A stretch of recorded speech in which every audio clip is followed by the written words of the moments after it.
नमस्कार दोस्तों, मैं रुपेश दफ्तरी अपने YouTube channel stock market ID में आपका हार्दिक स्वागत करता हूं। दोस्तों, आज है 25 फरवरी 2021 और आज के इस लाइव सेशन में जो कि मैं अभी रिकॉर्ड कर रहा हूं, टाइम हो रहा है 9:31 और रिकॉर्डिंग के बाद तुरंत ही इसे अपलोड कर दूंगा। इस लाइव सेशन में हम प्रिपरेशन करेंगे निफ्टी बैंक निफ्टी दोनों की in terms of opening support resistance, bullish probability और बियरिश प्रोबेबिलिटी। और साथ ही साथ कल का रिकैप तो बनता ही है, क्योंकि ऐसा दिन मैंने तो अपनी जिंदगी में शायद पहली बार देखा है कि टेक्निकल प्रॉब्लम्स की वजह से एक्सचेंज बंद रहा हो। ठीक है, तो फिर भी एक चीज है दोस्तों, मैंने अपना जो लास्ट सेशन किया उसमें क्लियरली बताया था कि वीकली का बियरिश करेक्शन हो चुका है। चलिए वो स्लाइड भी आपको दिखा देता हूं। ये रही ये स्लाइड वीकली की। ठीक है, मैंने ये बताया था इस रेजिस्टेंस से ऑलमोस्ट ये अप्रोच हो चुका है, तो बियरिश करेक्शन है वो ऑलमोस्ट हो चुका है मेरे लिए, ये क्लियरली बोला था। सिर्फ इतना ही नहीं, बैंक निफ्टी के पर्सपेक्टिव से भी बोला था, बैंक निफ्टी दिखाकर भी बोला था कि यहां से 600 कम है, क्योंकि 34,900 के आसपास का लो लगाया था। तो मैंने बोला भले ही 600 कम हो, लेकिन यहां से 3000 पॉइंट कम से कम नीचे गया हुआ है, तो ये बियरिश करेक्शन इसका भी मैं मान लूंगा कि हो चुका है।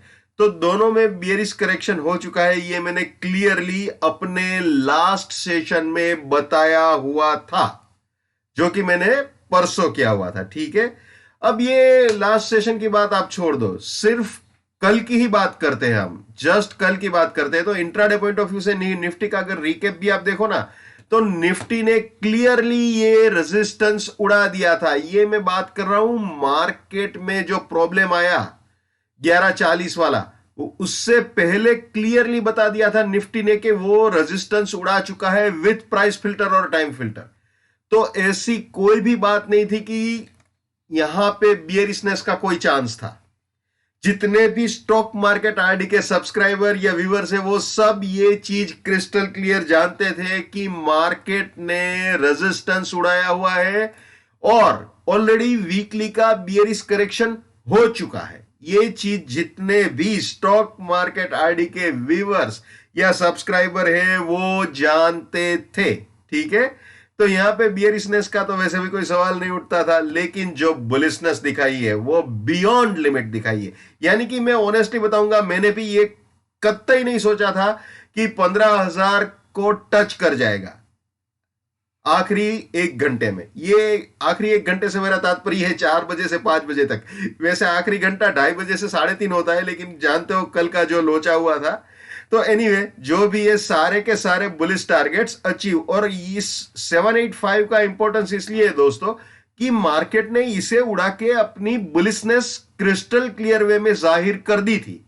मार्केट ने विथ प्राइस फिल्टर और टाइम फिल्टर इसे उड़ा दिया था। हाँ, थोड़ी देर के लिए वो कुछ मिनट्स के बाद स्पॉट्स का प्राइस अपडेट होना बंद हो गया था, लेकिन फ्यूचर के प्राइसेस चालू थे। तो आप जो अपना डिस्काउंट चल रहा था उसी के हिसाब से अगर आप देखो, तब भी इजीली पता चलेगा कि आराम से उड़ाया था लेवल। ठीक है ना, तो बिल्कुल ये उड़ा दिया था। और वही चीज बैंक निफ्टी में भी थी, बैंक निफ्टी का भी वही हाल था। बैंक निफ्टी ने भी क्रिस्टल क्लियर वे में अपना ये रेजिस्टेंस उड़ाया था with price filter time filter, Nifty bank Nifty दोनों ने। तो दोनों ने 1140 से पहले ही, यानी मार्केट में जो लफड़ा हुआ लोचा हुआ एनएसई पे, उससे पहले ही ये क्लियर कर दिया था कि वो बुल है। ऐसी कोई भी बात नहीं थी कि हाँ ये कैसे हो गया, क्यों हो गया, तो ऐसी कोई भी बात नहीं थी। इनफैक्ट मैंने परसों शाम को जो सेशन किया था उसमें भी क्लियर इंडिकेशन दे दिया था कि बियरिश करेक्शन हो चुका है। अगर ज्यादा बियरिशनेस होती है तो मुझे कोई ऑब्जेक्शन नहीं है, लेकिन जहां तक bearish correction weekly point of view से होने का सवाल है वो हो चुका था। ठीक है, और इंट्राडे में 12 बजे से पहले ये भी मार्केट ने क्लियर कर दिया था कि उसने इंट्राडे का रेजिस्टेंस उड़ा दिया है। तो वो बुलिशनेस ऑन द कार्ड थी ही, और वो बुलिशनेस अभी तक चालू है भाई, अभी तक एज ऑफ नाउ जबरदस्त बुलिशनेस चालू है। तो चलिए आज की प्रिपरेशन शुरू कर देते हैं दोस्तों। ये सपोर्ट रेजिस्टेंस थे, आज के लिए ये सपोर्ट रेजिस्टेंस थे, है नहीं, क्योंकि पहले ही 15 मिनट में गाड़ी विथ प्राइस फिल्टर इसके ऊपर गई है, ठीक है ना। तो ये वैसे तो अमूमन जो मैं कहता हूं ये वैलिड नहीं रहता है। तो चलिए मैं अभी लाइव सेशन में आपको बताता हूं कि फिलहाल इस वक्त ओपनिंग सपोर्ट रेजिस्टेंस क्या है। तो सीधा बुलिश प्रोबेबिलिटी में आ जाते हैं। तो दोस्तों आप जानते हो कि इसके ऊपर तो गाड़ी चली गई थी, तो ये 15015 फिलहाल सपोर्ट है और ये रेजिस्टेंस है और इसको उड़ाने की भरपूर कोशिश अभी भी चालू है, ठीक है। अभी वैसे विथ टाइम फिल्टर नहीं उड़ाया है और प्राइस फिल्टर भी मेरे ख्याल से अभी नहीं उड़ाया है। मैं देख लेता हूं क्या हाई हुआ है अभी, तो बता देता हूं आपको निफ्टी का। निफ्टी ने अभी 15170.85 का हाई मारा हुआ है, अभी 15165 के करीब चल रहा है। यानी इस लेवल के ऊपर तो चल रहा है लेकिन अभी भी विथ प्राइस फिल्टर या टाइम फिल्टर नहीं उड़ाया हुआ है।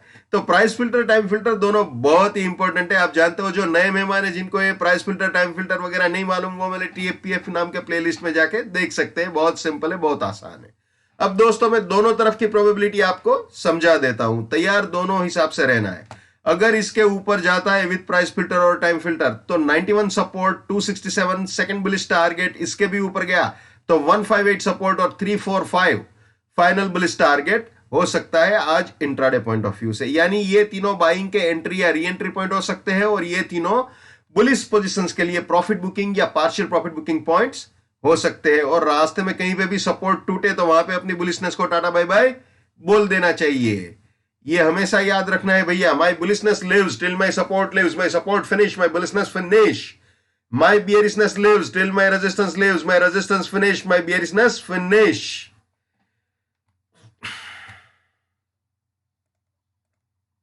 ये भी हमेशा याद रखना है। नेवर बाय एट रेजिस्टेंस और buying exit, never sell at support और selling exit. Let's maintain trading discipline, let's do money management, let's do risk management, let's win. दोस्तों मैं अपना टेक्निकल एनालिसिस का नॉलेज चार्जेबल बेसिस पे share करता हूं। 51,000 rupees मेरा फीस है, 7990415253 मेरा मोबाइल नंबर है, ठीक है जी। चलिए वापस निफ्टी में आ जाते हैं।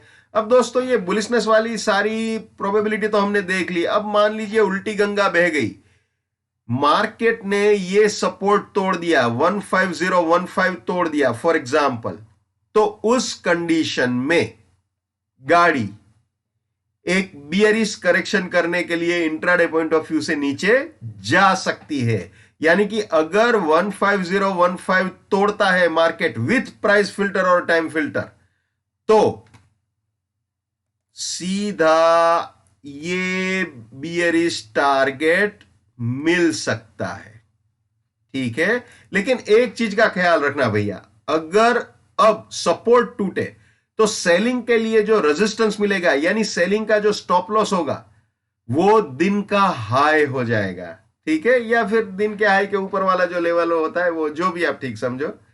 तो रिस्क रिवॉर्ड बहुत ही बड़ा हो जाएगा, मतलब बहुत हैवी रिस्क हो जाएगा। लेकिन जो है सो है, और क्या कर सकते हैं, ठीक है ना। तो ये सिचुएशन है दोस्तों। और अगर ये सपोर्ट तोड़ता है मार्केट, 14872 वाला सपोर्ट अगर विथ प्राइस फिल्टर और टाइम फिल्टर तोड़ता है तो फिर गाड़ी बियरिश प्रोबेबिलिटी में आ सकती है सीधा, ठीक है। आ सकती है, क्या आ जाएगी अगर तोड़ा तो। फिलहाल इस फ्रेम का कोई मतलब नहीं है, इस फ्रेम का इस वक्त कोई मतलब नहीं है, क्योंकि ऑलरेडी हम बुलिश प्रोबेबिलिटी में घूम रहे हैं, ठीक है ना। तो इसका जब तक सपोर्ट 15,015 वाला नहीं टूटता है ये कहीं पे एक्शन में नहीं आने वाली। और 15,015 टूटने के बाद भी जब तक ये 872 ना टूटे ये एक्शन में नहीं आएगा। लेकिन अगर हर ट्रेडर को हर प्रोबेबिलिटी के लिए प्रिपेयर रहना चाहिए, तो जस्ट फॉर्मेलिटी के लिए बता दूं, अगर 872 जाता है तो 948 रेजिस्टेंस, 805 फर्स्ट बियरिश टारगेट, इसके भी नीचे गया तो 872 रेजिस्टेंस, 696 सेकंड बियरिश टारगेट, और इसके भी नीचे गया तो 805 रेजिस्टेंस और 618 फाइनल बियरिश टारगेट हो सकता है। यानी ये तीनों सेलिंग के एंट्री या री एंट्री पॉइंट हो सकते हैं और ये तीनों बियरिश पोजीशंस के लिए प्रॉफिट बुकिंग या पार्शियल प्रॉफिट बुकिंग पॉइंट्स हो सकते हैं, ठीक है।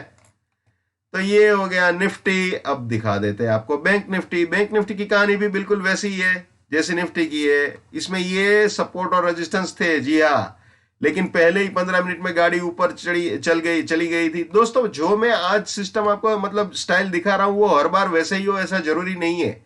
तो सिनेरियो टू सिनेरियो सारी चीजें डिफर हो जाती है, अलग हो जाती है, तो वहां पे ख्याल रखना। फिलहाल दोस्तों ये सपोर्ट है, ये फर्स्ट बुलिश टारगेट, ठीक है। अभी बैंक निफ्टी कितना चल रहा है बता दूं आपको। बैंक निफ्टी चल रहा है 37206, 205, 201, 37210। तो 37,200 के आसपास चल रहा है। 9:41 हो रहे हैं। जो हाई बनाया है वो है 37232.20 का, और जो लो मारा है वो है 36699 का, ठीक है ना। तो दोस्तों फिलहाल तो यही बोलेंगे कि ये सपोर्ट है और ये फर्स्ट बुलिश टारगेट हो सकता है। अब इसके भी ऊपर गया with price filter, time filter, तो जैसे मैंने निफ्टी में समझाया, ये सपोर्ट और ये first bullish, second bullish target, इसके भी ऊपर गया तो ये सपोर्ट और ये फाइनल बुलिश टारगेट हो सकता है। और जैसे निफ्टी में समझाया बिल्कुल वैसे ही अगर 630 तोड़ता है तो इंट्राडे पॉइंट ऑफ व्यू से एक बियरिश करेक्शन पेंडिंग है, वो करने के लिए जा सकता है मार्केट। अगर ये 36630 फिलहाल उड़ाया फॉर एग्जाम्पल, तो गाड़ी वापस बिल्कुल निफ्टी की ही तरह यहां सेल एग्जिट तक नीचे आ सकती है। ये सेल एग्जिट तक गाड़ी आ सकती है, लेकिन मैंने जैसे बताया रिस्क बहुत हाई होगा, क्योंकि दिन का हाई होगा वो आपका स्टॉप लॉस होगा, तो बहुत ही संभल के काम करना पड़ेगा। और आज एक्सपायरी भी है भैया, तो बहुत ही फूक फूक के कदम रखना, ठीक है ना। और अगर सपोर्ट तोड़ता है ये 876 वाला, तो जैसे निफ्टी में समझाया बिल्कुल वैसे बियरिश प्रोबेबिलिटी में हम आ सकते हैं, ठीक है। लेकिन फिलहाल इस फ्रेम का कोई मतलब नहीं है, जैसे मैंने निफ्टी में बताया फिलहाल बुलिश प्रोबेबिलिटी में है, ठीक है। तो ये है बैंक निफ्टी की बियरिश प्रोबेबिलिटी, जैसे निफ्टी में समझाया बिल्कुल वैसे ही है। तो दोस्तों हर इंसान को अपनी ट्रेडिंग अपने दिमाग से करनी चाहिए, लेकिन मेरे एनालिसिस से किसी का फायदा होता है या कम से कम नुकसान होने से भी बचता है, तो मेरे लिए बड़े सौभाग्य की बात है। जितना हो सके उतना मेरे इस YouTube चैनल को अपने स्टॉक मार्केट में ट्रेडिंग करने वाले दोस्तों के साथ शेयर कीजिए, बिकॉज नॉलेज मैटर्स, ठीक है। So wish you all the best, keep earning. जय हिंद, वंदे मातरम, भारत माता की जय, just give it up, come on.